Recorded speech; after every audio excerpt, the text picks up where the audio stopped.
on? Sorry, earphone listeners. What's going on, guys? Welcome back to this week's episode of Fight IQ. I'm recording this on a Sunday. I'm watching fights as I'm recording this. Kevin Holland just tapped Vicente Luque. I'm not sure who I picked. I'm pretty sure I picked Vicente Luque, so rip that. But welcome back to Fight IQ. It's been a little while since we've done a Fight IQ. Just due to scheduling issues, okay, I probably recorded some videos when I wasn't meant to, and rada. It is what it is, alright? It is what it is, and I just want to go ahead and say before we get into this video, this is background ambience, alright? It's a Sunday, I'm in a suburban area. There's going to be dogs barking, there's going to be mowers going, alright? I can't help that. It's out of my control. I can get some soundproof foam, but that's about all I can do, guys. So, without further ado, we're going to jump in, guys. Start from the bottom, work our way up. All right, it's Kamaru Usman versus Joaquin Buckley fight card. All right, it's Atlanta, Georgia. And, yeah, this is a pretty cool fight night, guys. We've got a lot to talk about. Kicking us off way down here, Jamie Health versus Vanessa Demopoulos. All right, I'm going to go straight out and say I am high on Vanessa Demopoulos. All right, I'm taking Vanessa Demopoulos in this fight. I think she's had some really good wins in the past. Guys, I think this one's a pretty simple, pretty easy one to pick. We've got some connection issues right now. We're not loading any of the stats, so we're not even gonna freaking worry about it, bro. But yeah, I'm going Vanessa Demopoulos here. Really quick and easy one. Phil Rowe versus Angelusa from the Democratic Republic of the Congo. So that's new. Dude. Look, I'm probably going to lean towards probably Angelusa. Yeah. If you're coming into a fight from the Democratic Republic of the Congo, you know, rest in peace Bruce Buffer, having to call him out too on that. Having to say, you know, all of that. That's a lot. But dude, it's Angelusa. Angelusa's going to win this fight. We don't know how, but he's probably going to win it, right? And I'm having some serious network issues here. We can't load any stats, so you know, it's going to be a pretty high and dry video. Ricky Simone versus Charles Jourdain. Ricky Simone coming off a pretty big win, guys. Not sure who he knocked out, but he had that vicious overhand right knockout. Sent the opponent stiff as a board. Stiff as a board.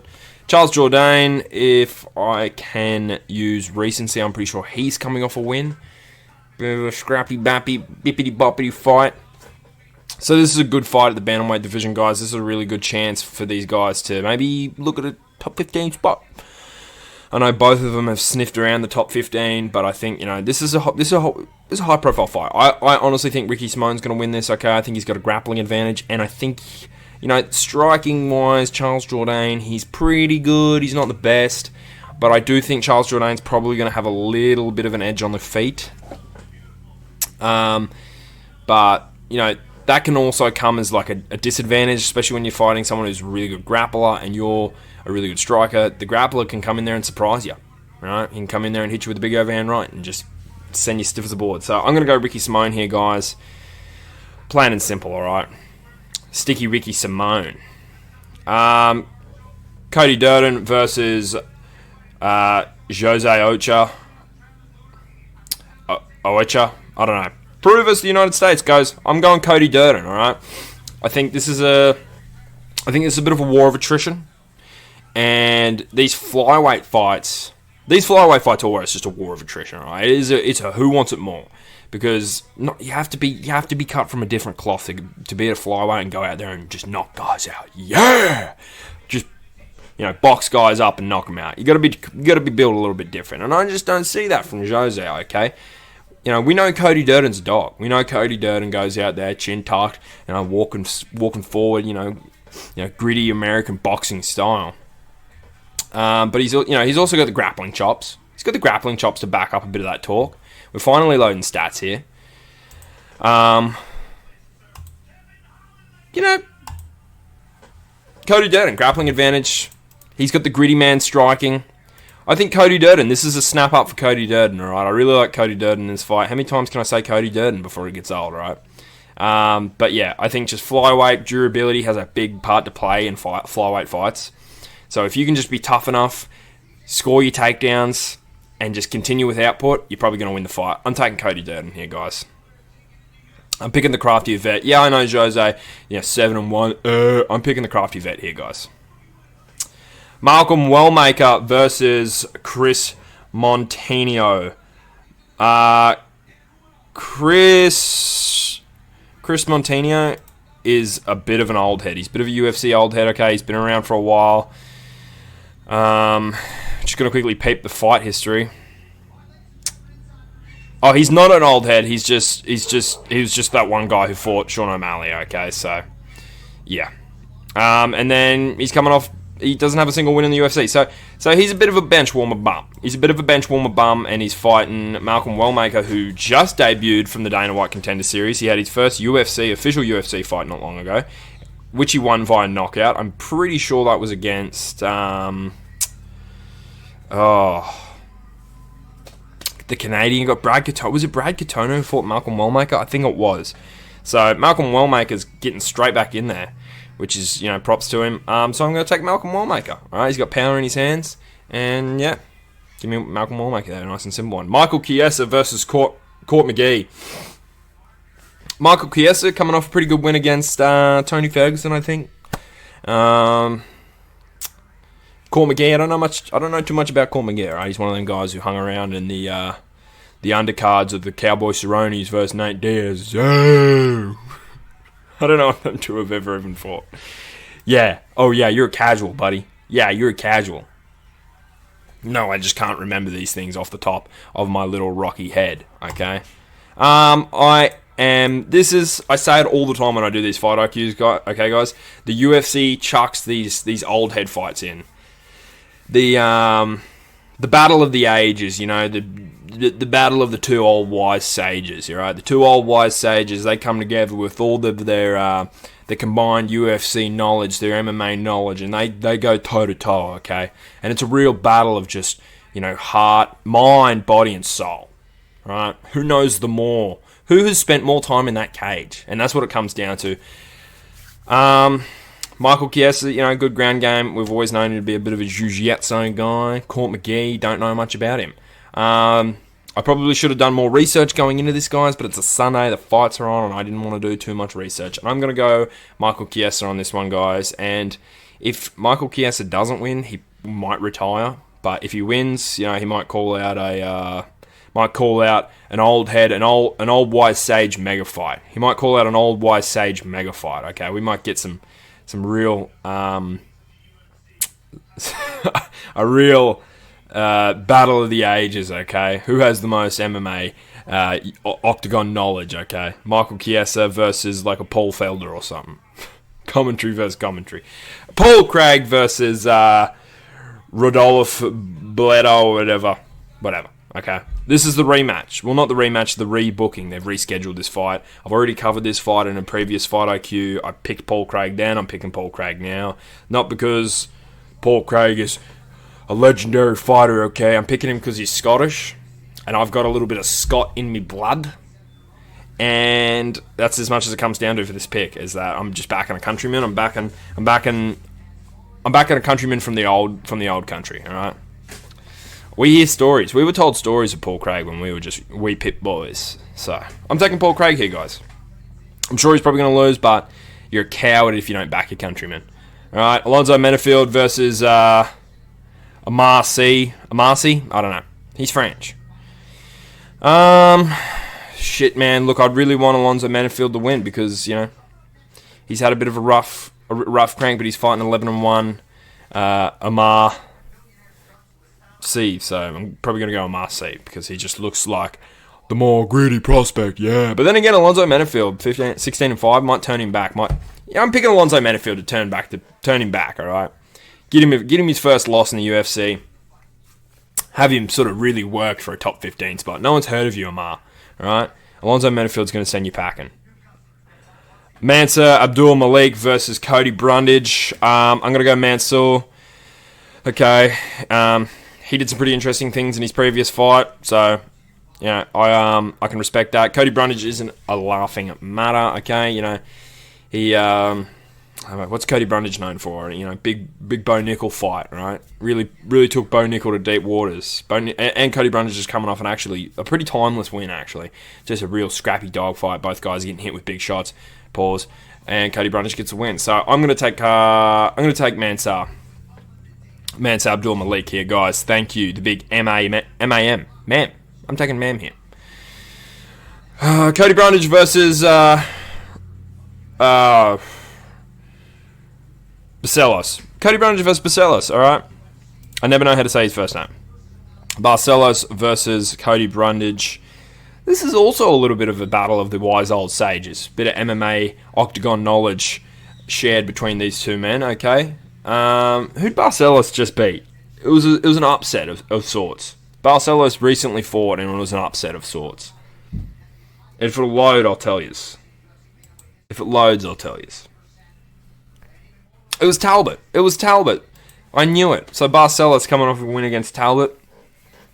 Can he get in there and get gritty? Walk forward, take shots, and hand it back out against a guy like Cody Brundage? Maybe. Right? Maybe. We don't know. We're going to have to find out. Cody Brundage is he's good watch, right? We all know Cody Brundage is a great watch, right? If you're an MMA fan, you're probably a Cody Brundage fan. Oh my God, I'm saying Cody Brundage. Jesus, Cody Garbrandt. My God, sorry. So sorry, guys. So sorry to the Cody Garbrandts of the world out there. Cody Garbrandt, right? If you're an MMA fan, you're probably a Cody Garbrandt fan. He's been around for a while.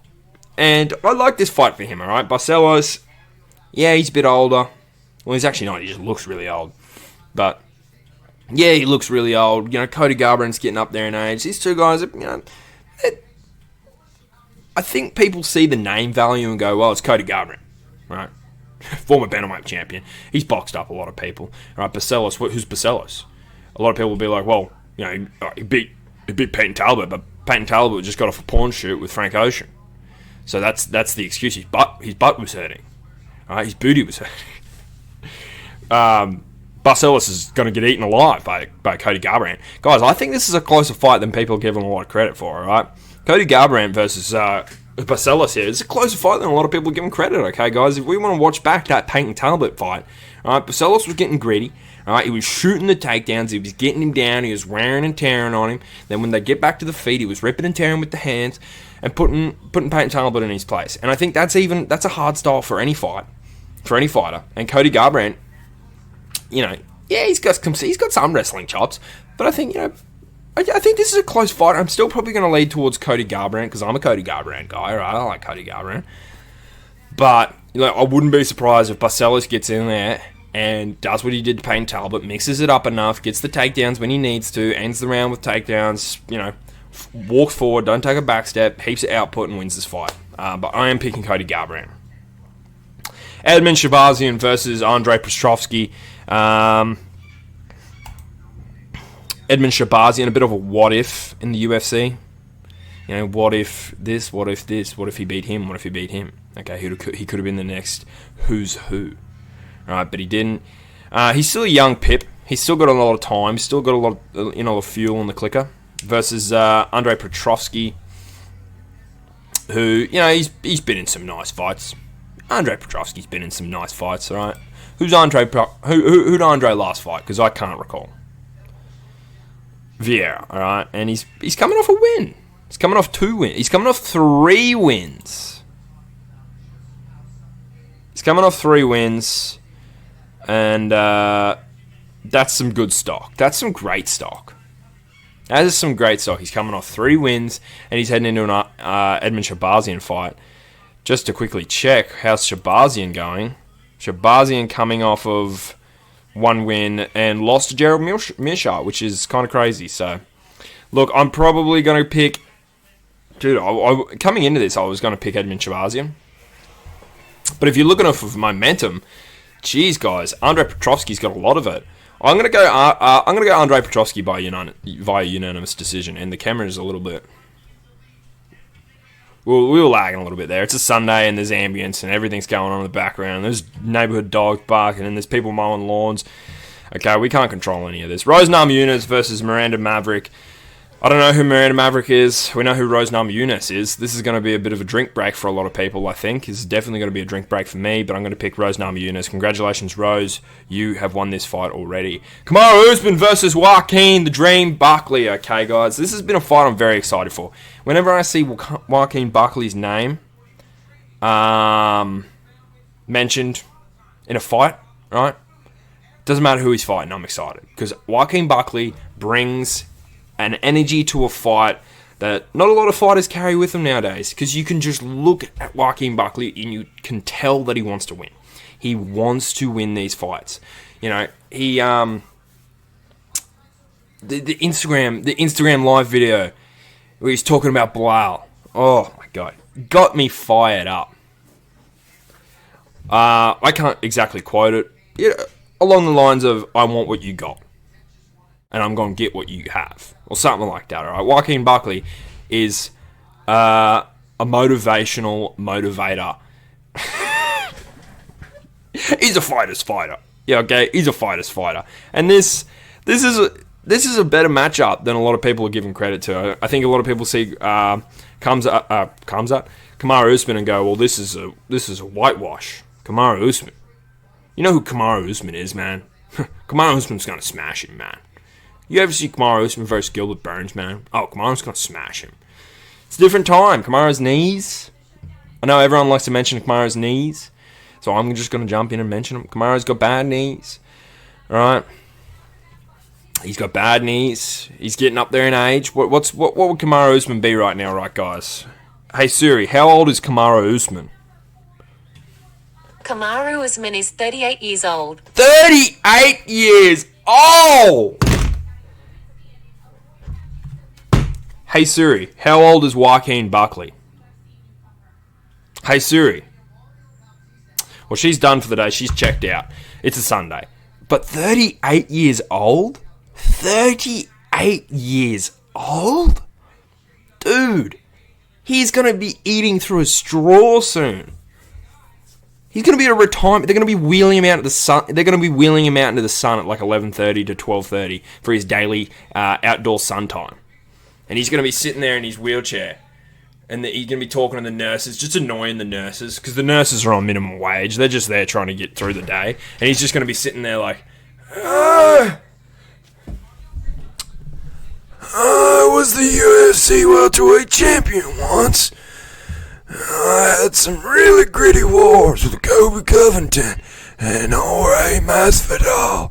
That's what he's going to be doing, man. Alright, he's a year off of that. He ain't too far away from drinking through straws and spending some time, outdoor time in the sun from 11:30 till 12:30. Alright, he's not too far off that. Okay, he's not too far off of early bedtimes. Alright, security checks every night. Alright, you know, visits every once a month from his family. Okay, he's not too far off of that. 38 years old. In saying that, he still is a world class athlete. Alright, and if you're in behind a lot of these fighter camps, as I am, okay, I'm in behind the scenes with a lot of these fighters' camps. You'll see, you know, Kamaru's looking good. He is training hard. He's taking this serious because he's a world class athlete at the end of the day. And I think that's something that's still going to go his way. You know, when these guys get a little bit older, they tend to get a little bit more serious when it comes to the training because they know that they're gonna make up for just pure athletic ability with hard work. So, you know, Kamaru Usman, 38 years old, that's a serious disadvantage. Bad knees, serious disadvantage, but at the end of the day, he's a world-class athlete. He's going to train his ass off. Right, he is training his ass off. But I'm leaning towards Joaquin Buckley. Okay, young, hungry buck. And he wants what you got. He wants what you got, bruh. I think when guys get a lot of momentum behind them, and you kind of get a feeling when you watch them that they have momentum behind them.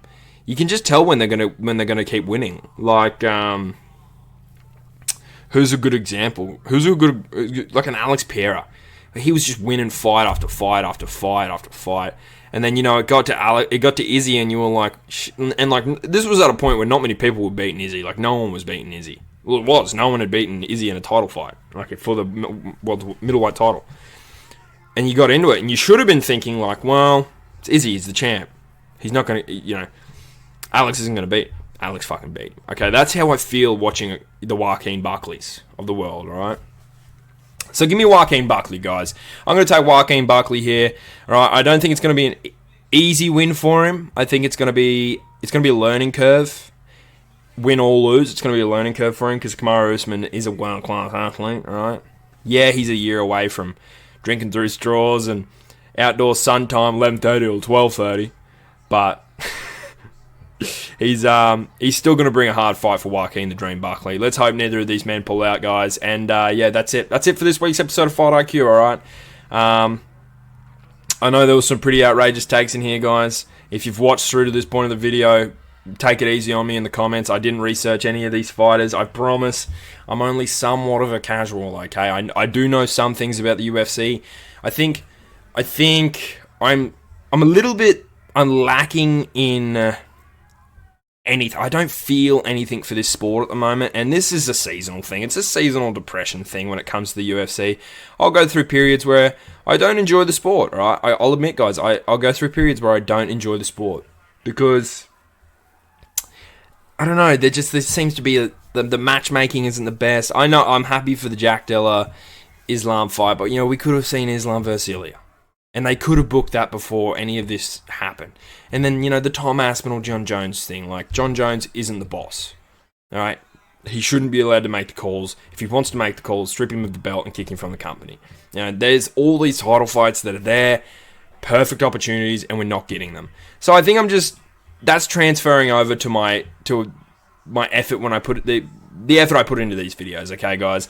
I know there's some hardcore watchers of the channel who want me to do a 15, 20-minute breakdown on Jamie Lynn Houth and Vanessa Demopoulos, alright? And there's people who want me to go in depth with the Cody Durdens and the Jose Alcho fights and the Malcolm Wellmakers and the Chris Montinos and whatever, okay? There's people who want me to spend 35 to 40 minutes doing Paul Craig, Rodolfo Bellatello breakdowns, right? They want me to know how to pronounce his name properly. But guys, alright, I just feel a little bit meh when it comes to this sport. It doesn't mean I'm going to stop making fight IQs. I'm still going to show up every week and I'm going to be putting out fight IQs and I'm going to be giving my takes on these fights, even if they are the most outrageous, just incorrect takes. I'm still going to be doing them for you guys because even if they're shit and you don't agree with them, hey, it might give you a chance to view a certain fight from a different perspective. So anyway, guys, a little bit of a tangent there. I just wanted to explain myself and why maybe the video quality for these fight IQs have gone down. Well, not the video quality, but the quality and research and stuff like that. You go back to the start of the channel when I'm breaking down the Sean Brady, Leon Edwards card, okay, I'm just like licking my lips and rubbing my hands together like an excited little boy on Christmas, like a fat kid in a cake. Fat kid in a cake shop. Alright, because I was so zoned in with the UFC at that point, but there's a couple of bigger fishes. There's a couple of bigger fishes on the plate right now. I think I fucked that analogy up, but regardless, okay. That's it for this week, guys. I gotta go because the UFC is on right now. I'm missing Patchy Mix versus Mario Bautista. Thanks for watching, guys. If you stayed this long, like, subscribe. Please check out my socials on Instagram and Instagram and TikTok. I don't have a Facebook. That's weird. Instagram and TikTok. Check them out. Yeah, like, subscribe. Thank you for watching, guys, and I'll see you in the next episode of Fight IQ. Thank you.